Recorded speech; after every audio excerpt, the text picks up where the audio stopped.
lagi kang inaaway, silosa, tamad. Ayoko naman sabihin galing sa dyablo yun. Kundi, ang masasabi ko yung sinabi ni Pablo. Sabi ng Biblia, ang mabait na asawa galing sa Panginoon. Ngayon, kung ang asawa mo, lagi kang inaaway, silosa, tamad, ayoko naman sabihin galing sa dyablo yun. No? Kundi, ang masasabi ko yung sinabi ni Pablo.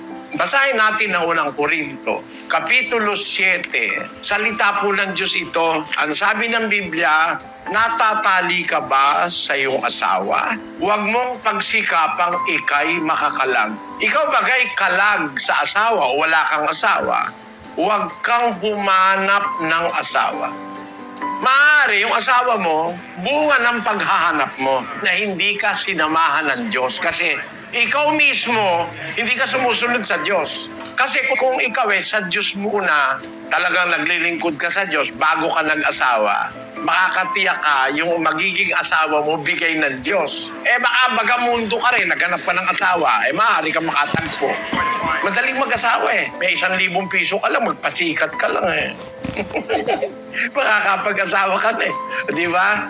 Pero kang 10,000, 20,000, lalo na kung milyon ang pera ko. Marami kang maa-apply na babae sa'yo. Maraming mga dyan Iyon ang aking ikinalulungkot sa mga babae. Kasi karamihan sa babae parang umaasa na lang sa lalaki. Hindi ganon ang babae sa Biblia. Yung talagang mapangasawa mo, bigay ng Diyos. Ibang klaseng babae yun 31 Gs ng Kawikaan. Isang mabait na babae, sinong makakasumbong? Sapagkat ang kanyang halaga ay higit na makapupo kaysa mga rubi.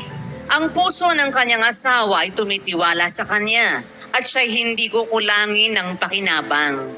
Kapakipakinabang pala itong asawang galing sa Diyos Mabait na asawa, sino makakasumpong?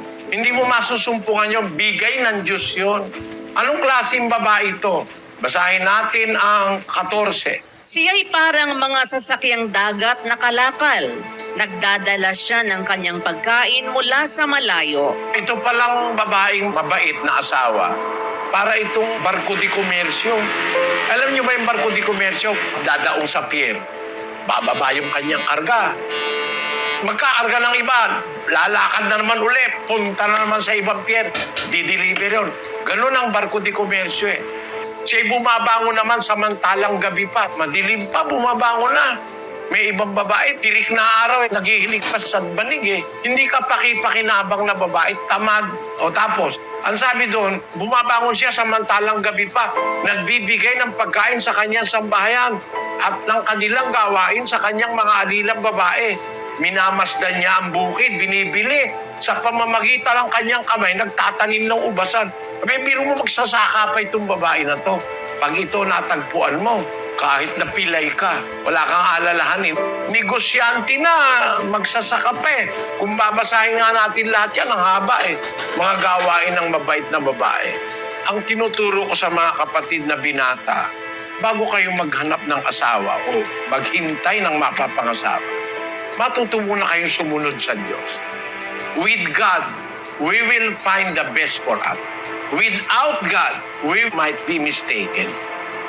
Yun ang dapat nating makita. Mabait na asawa galing sa Panginoon. Bakit? Ikaw kasi sa Panginoon ka rin You are a man of God, bibigyan kanya ng isang mabait na asawa. Ngayon, anong gagawin mo sa asawa mo kung hindi kanya ng natagpuan mong asawa? May pag-asa, kapatid. Ang Diyos laging nagbibigay ng pag-asa Ang kailangan lang makapakinig ng salita ng Diyos, matuto ng pagtanggap ng salita ng Diyos, pwedeng mabago yun Nababago yan Nakakapag-recreate ang Diyos within us.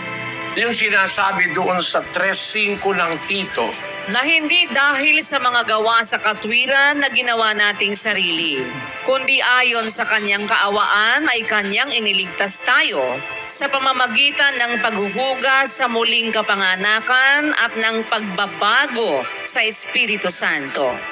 Process, yung paghuhugas. Ang paghuhugas, bautismo yan Matanggap ng tao ang tamang bautismo. Tapos yung pagbabago ng Espiritu.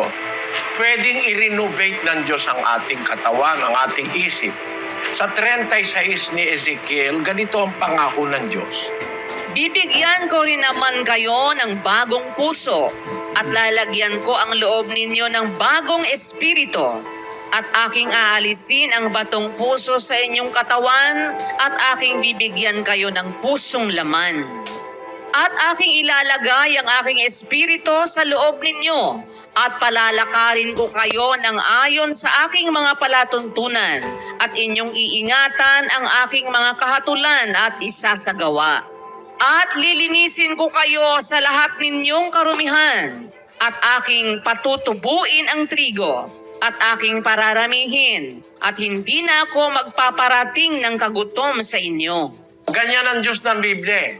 Always offering remedies, help, and blessings. Pagka natuto kang sumunod sa Diyos, pwede naman niyang baguhin yung pagkatao. Sabi ng Diyos, aalisin ko yung kanilang pusong bato, lalagyan ko ng pusong laman. Yan hindi alam ng tao. Natuklasan lang yan itong nakaraang mga dekada Di ba natuto ang tao ng heart transplant?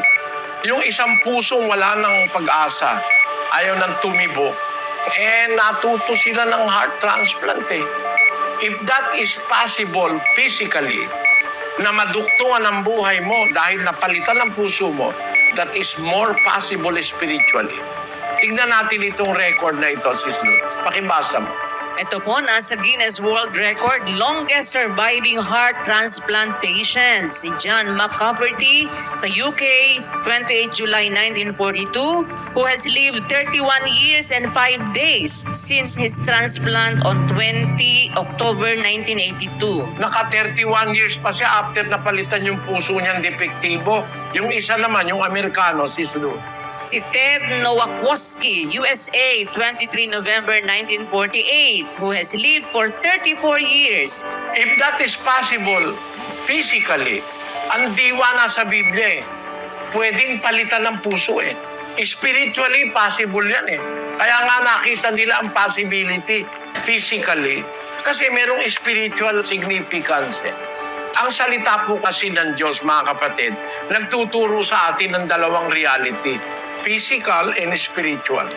3:12 ng Juan. Kung sinabi ko sa inyo ang mga bagay na nauukol sa lupa at hindi ninyo pinaniniwalaan, paanong paniniwalaan ninyo kung sabihin ko sa inyo ang mga bagay na nauukol sa langit? Ang salita ng Diyos may dalawang implication. It can either be true materially, spiritually. Kaya huwag kang mawalan ng pag-asa. Basta may buhay, may pag-asa. Kaya nga mas mabuti pa yung buhay na aso kaysa sa patay na leon, sabi ng salita ng Diyos. Buhay pa naman siya, may pag-asa. Huwag nating iwawala yung pag-asa. Kasi God can do miracles. Huwag nating kakalimutan yon.